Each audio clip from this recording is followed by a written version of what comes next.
Elva linna 2012. aasta majandusaasta aruande auditeerimiseks audiitori määramine.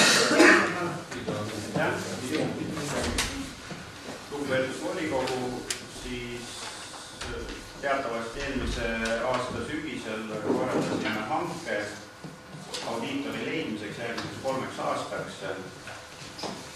Kahjuks seoses seaduste muudatustega nõutakse audiitoritelt, kes auditeerivad avalikku sektorit,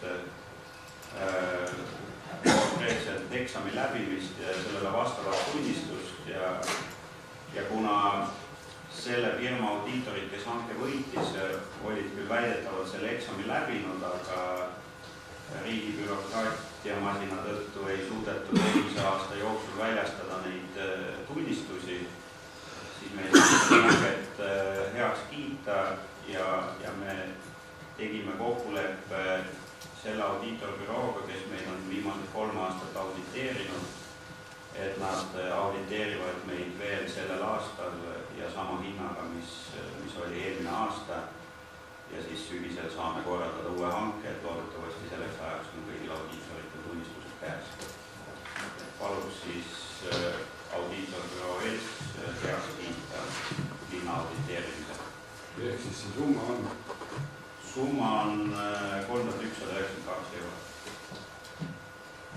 Puudutab linna ja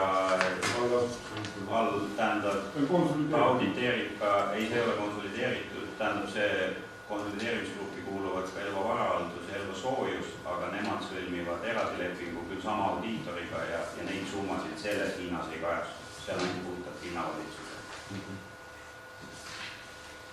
Nii, kas on küsimusi?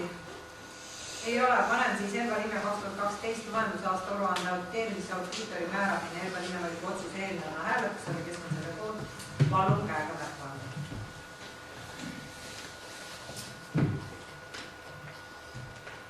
Ain. Nii, siis on 17 otsus vastu võetud.